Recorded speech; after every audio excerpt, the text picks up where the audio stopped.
Oke, bismillah, saya akan menjelaskan terkait dengan lanjutan ya, menu-menu apa saja yang ada di dalam aplikasi Accurate. Kita akan bahas saat lagi.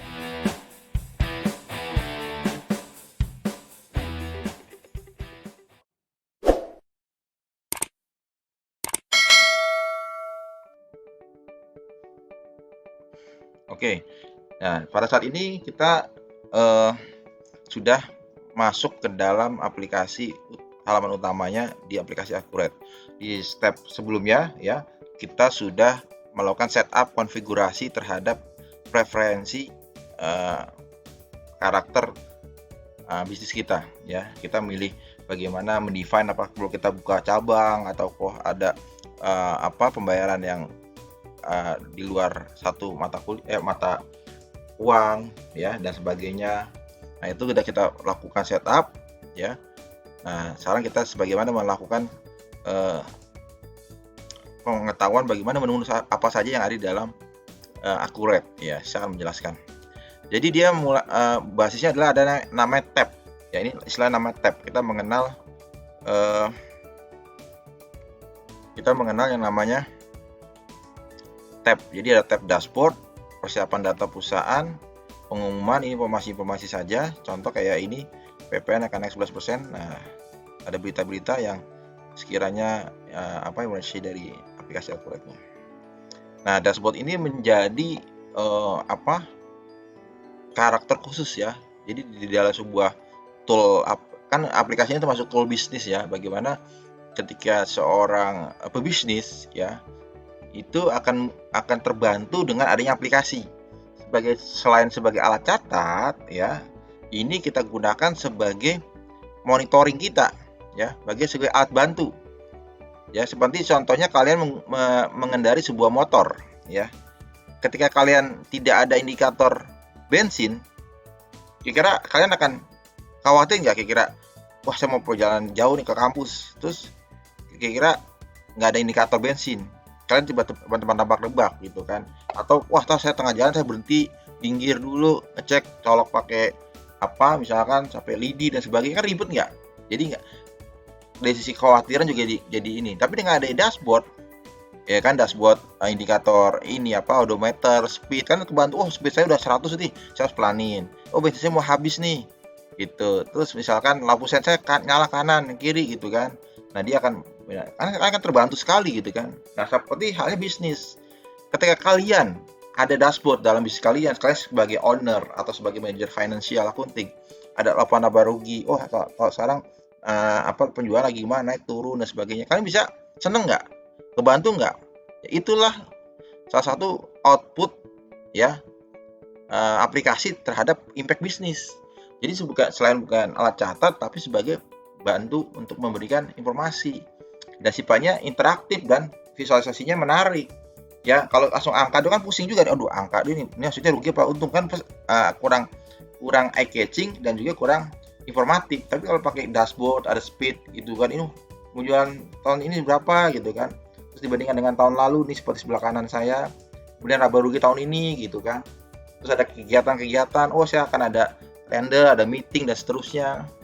Kemudian aset, nah ini aset ini kelihatan, oh aset kita sedang bertumbuh, ataupun terus ada piutang, ada hutang, bagaimana piutang kita ya kan, terus ada hutang kita, hutang usaha ya, kita ke vendor, supplier yang belum kita bayar gitu kan, termasuk hutang-hutang ke karyawan kalau masih kiranya ada accrue dan sebagainya. Nah, jadi inilah ada dashboard ya. Jadi tab pertama dashboard defaultnya ini membantu kita. Ini kenapa masih kosong? Karena belum ada transaksi yang kita input ya. Nah, di sini setelah yang mana kita lanjutkan, jadi di sini ada data perusahaan. Untuk melaporkan data perusahaan Anda, ikuti instruksi pengisian berikut ini. Nah, jadi di sini kita diminta untuk men-setting master data sesuai dengan karakter ataupun data di perusahaan kita. Ya, saya akan jelaskan. Ya, kemarin sudah jelaskan, teman saya refresh lagi. Ya, bagaimana pasti dibicara aplikasi accounting, keuangan, pasti kita harus mendefine atau mengisi master apa saja. Itu master kas dan bank ya, ataupun kalau bahasa lainnya financial account ataupun akun keuangan dan seterusnya. Itu hanya istilah. Nah, makanya saya selalu menyarankan ke rekan-rekan semua, kalian harus megang namanya pahamilah konsepnya dulu nih. Jangan pahami terkait kata-kata doang, kata-kata saja. Karena nanti kalau kalian kata-kata saja, kas dan bank, kalian masuk ke aplikasi lain, itu namanya bisa jadi bukan kas dan bank. Contoh saya pakai aplikasi ERP yang dari Spanyol, namanya apa? Financial account. Kalau kalian nggak paham, nggak kuat fundamental prinsipnya, ini sama. Nah, tapi itu terbingung. Waduh, financial account bedanya apa kas bank? Sama gitu. Bagaimana mendefine akun-akun keuangan? Kita bagi ada kas, ada bank, ya kan? Karena itu adalah termasuk aset ya yang liquid, ya. Media ada kas dan bank. Kita bagi lagi kas besar, kas kecil. Kas kecil di teller, kalau kas besar di kasir contohnya. Bank ada lagi, bank tergantung jenis-jenis banknya. Ya, ada bank ya bank-bank di Indonesia lah, kalian tahu lah. Nah, terus ada lagi bank, misalnya kalian punya mata uang, contoh, let's say kalian punya sama Bank Mandiri, satu lagi pakai rupiah, ya kan, satu lagi pakai dolar, itu beda. Nah, karena terus kita bedakan, karena nanti kalau digabung mengkonversinya jadi susah, gitu kan, dan seterusnya. Kemudian akun, ya akun perkiraan itu atau bahasa ininya COA ya, chart of account, inilah mendefine akun-akun terkait jurnal di aplikasi. Pemasok ya jadi berhubungan dengan hutang-hutang perusahaan terkait dengan pembelian aset, pembelian kebutuhan ATK dan seterusnya. Dan pelanggan adalah customer kita ataupun yang memberikan piutang ya. Kenapa minggu lalu di materi sebelumnya kita sudah menjelaskan bagaimana bisnis to bisnis itu dia dalam pembayaran itu bervariatif ya, tidak seperti kita retail ketika kita beli makanan ya, yang kita tidak tahu pembelinya itu berbadan hukum atau tidak ya. Nah, tapi biasanya dia tidak pakai TOP yang lebih dari 1 hari karena emang dia makan terus pulang, beli lepas, jadi itu hanya pertukaran transaksi di hari itu saja. Ya tidak sampai hutang ya. Makanya dia misalnya hutang, bukan hutang, kasbon, beda ya. Ada yang ngebon gitu kan. Gitu. Dan seterusnya. Nah, kita harus mendefine. Kita klik di sini ya. Buat kas dan bank, kita klik. Nah, contoh ya kan, misalkan saya buat Bank Mandiri ya. Nah, kalau pertama kali mendefine kita bisa sebut Bank Mandiri. Tapi ketika nanti suatu saat kita membesar, mungkin kan nggak Bank Mandiri kita punya dua rekening? Nah, mungkin. Nah, kita mendefine, contoh kita tandai dengan 4 digit terakhir, misalkan 4 Mandiri, atau kita lengkapi juga bisa 125 00 111 83 12. Nah, ini tolong dihafal ya nomor rekening ini. Kenapa dihafal? Karena ini nomor rekening saya. Tadi kalau kalian punya ada uang dana lebih ya bisa transfer boleh. Ya. Oke, terus kalian mendefine saldo per 1/3. Kenapa tanggal 1? Kenapa nggak tanggal hari ini? Karena di dalam pembukaan laporan keuangan di setup yang sebelumnya itu kita mendefine itu di awal bulan ya untuk ini. Contoh saya bilang 10 juta saya di rekening ya, tinggal kita lanjut. Ya, jadilah dia ada informasi yang berhasil, notifikasi berhasil. Yang kedua lanjut. Misalkan saya punya kas ya, kas di kas ya, kas besar ya, 7.800 contoh. Jadi di modelnya ketika kita klik dia pop up. Nah, dan ini dia, itulah kita mendefine kas dan bank. Kita cut off ya, migrasi dari data sebelumnya sehingga kita udah mulai rapi nih. Kita mulai rapi pencatatan. Buat akun ya. Nah, kalau akun ini di setiap akun pasti udah mendefine namanya tipe ya. Kalau tadi bicara saldo, kita bisa meng-cut off saldo awal. Saldo awal apa sih? Saldo awal bisa jadi itu adalah sebuah equity, modal. Ya, beda nggak antara uang kas dengan saldo awal? Nah, itu beda ya. Nah, kita bisa membuat satu sub akun ya. Nah, perlu sub akun nggak? Nah, kita bisa pilih kalau emang itu menjadi sub akun. Nah, contoh tadi piutang usaha ada apa saja? Nah, ada piutang usaha, ada uang muka pembelian. Nah, contoh kalau kas dan bank kita tes. Di sini apa saja? Tuh, ada kas kecil, bank, dan setara kas, deposito bank. Nah, ini kita bagi lagi, ini kita bisa pelajari di sini ya. Dan di sini sebenarnya kita hanya merefresh teorinya, pasti kalian sudah dapatkan di tempat yang lain ya, dalam materi ini. Nah, ini contoh-contohnya. Kita mendefine contoh tadi saya mendefine kas dan bank. Saya pilih misalkan ini tadi kas ya. Kas kecil. Tadi berapa kas kecil?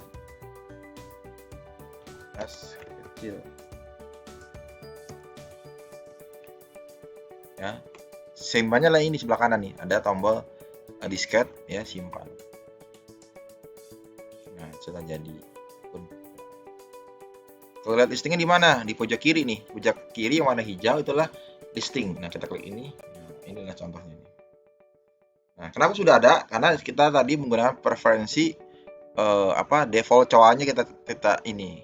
Nah, jadi ada sifatnya inputan. Ini tab yang data baru. Ada juga listing. Nah, ini. Nah, kalian bisa tambahkan juga dari sini tombol plus ya. Nah, inilah namanya cowok-cowok ya. Kita bisa download dengan fitur ini, import data. Upload ya. Ini export. Ini download data nih. Download upload. Ini upload ya, import. Nah, import dari Excel. Jadi biar nggak satu-satu uploadnya. Jadi banyak ya, ada bank, ada apa. Nah, itu dia menambahkan fitur upload. Kemudian ini download. Ini cetak. Kita tes ya. Cetak. Ya, bisa kita cetak nih ininya. Nama-nama cowannya. Pengaturan kita bisa menampilkan kolom-kolom yang tersembunyi. Itu masuk dengan pengaturan sini. Atau kita mencari, wah, kas kecil. Ketik kecil, nah dia langsung filter otomatis. Tadi saya bikin namanya kas STMJ contoh.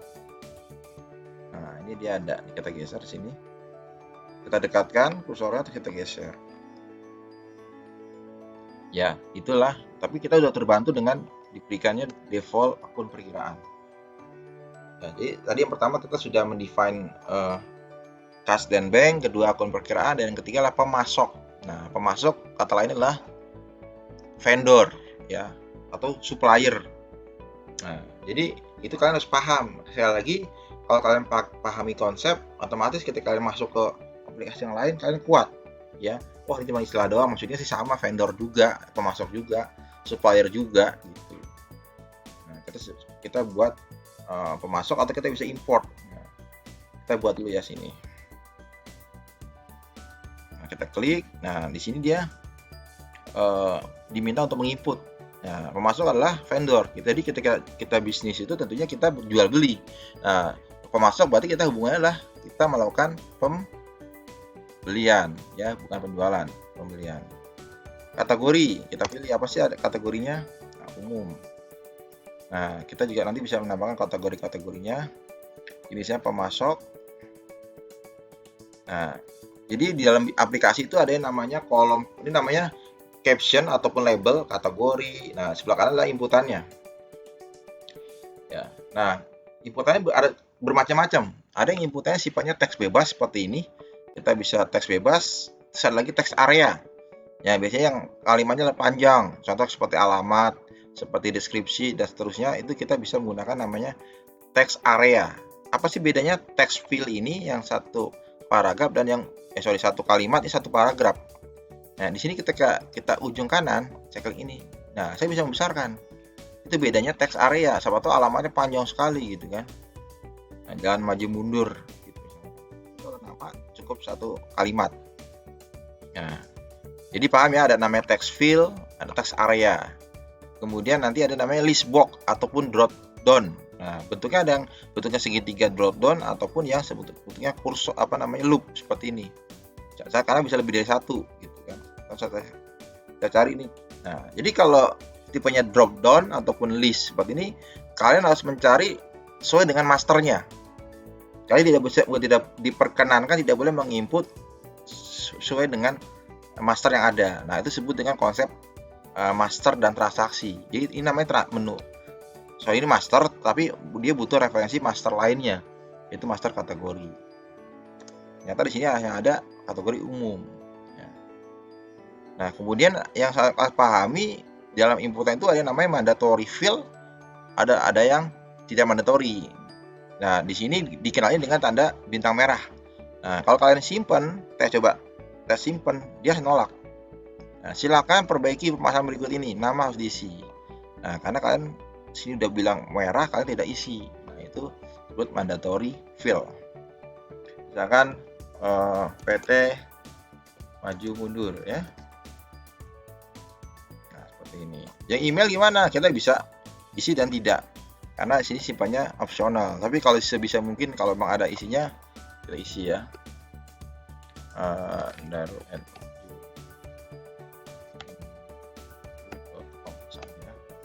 teleponnya ada, yang soal contoh ya, samain.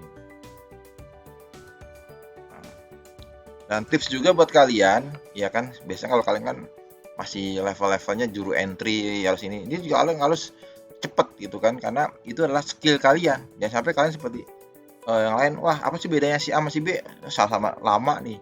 Nah, kalau kalian harus bisa bagaimana menulis cepet, nulis 11 jari ataupun bisa kalian copy paste, atau kalian bisa cepet gitu websitenya apa, atau pakai tab gini kan, maju mundur.com, jalan raya ya, kotanya apa, kita ketik Bekasi 17.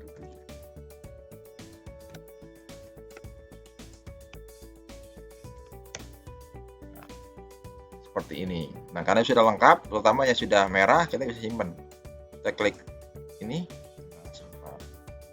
Ini ada notif sudah tersimpan.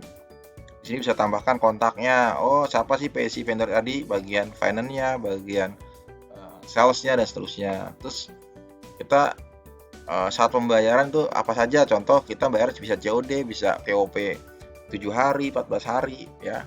TOP adalah term of payment. Nah, itu kita sama-sama tahu. Kemudian rekening banknya dia apa? Ya kita bisa tambahkan nama. Kita bisa isi, contoh misalkan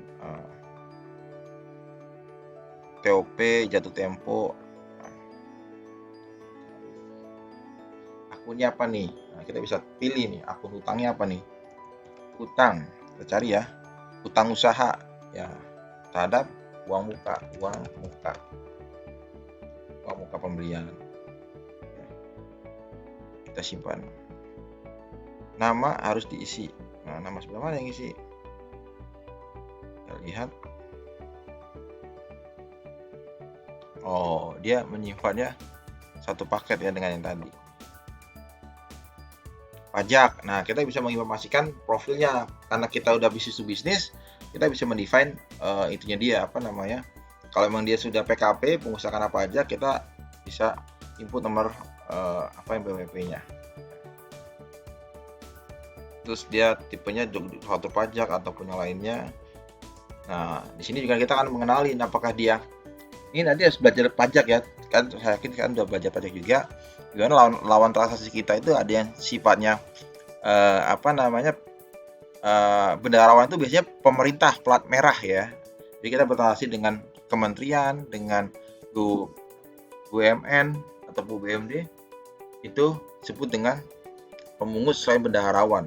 Nah, jadi pengalaman saya ketika kita bertransaksi dengan bendaharawan itu kita akan tidak perlu memotong, karena dia akan menyetor sendiri, itu dikasih bendaharawan ya, dan lain sebagainya. Kalau yang biasa sama swasta kita sebut dengan bukan pemungut PPN.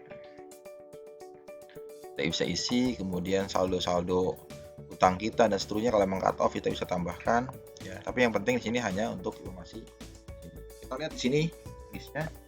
Nah, tadi kita sudah buat ya, ini disebut dengan list data. Nah, ini inputan. Kalau kita mengedit gimana? Contoh kita tinggal klik di sini, coba klik aja, dia datang masuk ke sini. Oh, saya mau ngedit kontaknya saya tambahin ya, misalkan Bapak Anton ya, jabatannya Head of Finance,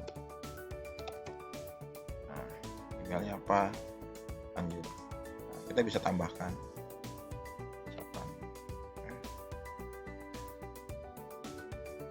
seperti itu. Nah, ini ada kodenya. Nah, itu master vendor. Jelas ya sampai sini ya. Nah, yang selanjutnya sama nih, hanya lawannya saja. Ya, inilah customer. Ya, ini memberikan pemasukan buat kita nih. Nah, di sini agak sedikit berbeda. Kita harus pilih dulu kategori barangnya apa. Umum contohnya. Nah, barang ataupun jasa. Nah, barang misalkan, ini adalah master. Oh, barang dan jasa, salah. Pemasok pelanggan ya, harusnya ini ya. Pelanggan. Nah, sama ya tadi, hanya ini bedanya. Ini sebenarnya kalau secara konsep sama-sama bisnis partner. Ya, bagaimana bisnis partner kita bisa menjual, bisa membeli. Karena suatu saat kita bisa jadi dua. Dia sebagai pemasok kita, dia juga jadi customer kita tuh bisa. Ya, mungkin di satu sisi dia jualan ke kita, atau bagi kita beli juga ke dia. Gitu. Contoh kita beli di suatu Indomaret gitu kan. Indomaret kan dia butuh jasa servis AC, saya servis nih. Nah, kan dia sebagai customer saya.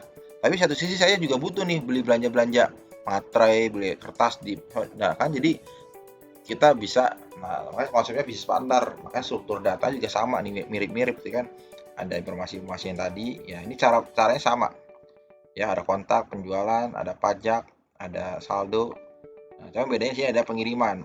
Nah, karena ketika kita nanti buat transaksi sama mereka, kita define mau kirim kemana. Ya, alamatnya biasanya kan ada alamat kantor pusat, HO, head office, atau alamat workshopnya dia atau warehouse-nya dia, alamat cabangnya dia, dan sebagainya. Makanya ini bisa lebih dari satu. Bisa jadi sama PTA, dia punya ada 5 cabang, untuk yang transaksi ini saya kirim ke Balikpapan, yang ini saya kirim ke Surabaya. Nah, jadi makanya dia ada opsi-opsi alamat lain. Jadi bisa memungkinkan pengiriman lebih dari satu. Gitu. Ya, jadi makanya ada tab pengiriman. Kita lihat di sini masih kosong ya. Tadi kita bisa input sesuai dengan gambar kayak tadi. Contoh misalnya tadi ini umum dengan PT Telkom Indonesia ya. Karena yang lain gambar network kita simpan saja. Nah, kita di sini udah masuk ya. Ada nomor virtual akun. Ini kita bisa filter yang statusnya aktif saja ataupun kategorinya ya. Oke, selanjutnya terkait persiapan master data, tadilah kita membuat pembuatan barang dan jasa seperti ini. Kalau kita lihat di lisensi ini belum ada data. Nah, kita coba input ya di sini data baru, kategorinya apa ya, kode barang jasa, misalkan kita laptop ya, laptop Lenovo tipe S ya, seperti itu. Satuannya apa? Ini satuan tuh bahasa Inggrisnya apa? Yuom. Nah, kita harus paham. Satuannya pieces atau unit. Oh, pieces sebenarnya. Pieces. Ya. Kalau ada kode ini bisa kita masukkan. Kita tinggal simpan. Di sini bisa kita tambahkan informasi siapa yang jual sih terhadap orang tadi dan saldo-saldonya. Nah, kita bisa lihat. Nah, seperti ini ya. Nah, produk ini kita bisa jual, kita bisa beli. Contoh laptop Lenovo ini saya beli ke supplier saya 5 juta contoh, let's say ya. Kemudian saya jual nanti 7 juta. Saya punya margin 2 juta. Nah, itu karena satu barang itu kita bisa. Nah, kalau perusahaannya sifatnya trading, ya itu biasanya dia seperti ini, atau retail ya kan, kita membeli barang kemudian kita jual gitu kan. Oke, pokoknya hari ini kita pahami dulu terkait master data ya. Sekali lagi tadi ada master cash dan bank, akun perkiraan, pemasok, pelanggan, barang, dan jasa. Nah, itu setelah kita tadi masuk halaman, kita men-setup master utama. Ini disebut bukan master. Ini belum transaksi ini. Ini disebut master data ya. Mungkin itu dulu untuk yang saya sampaikan.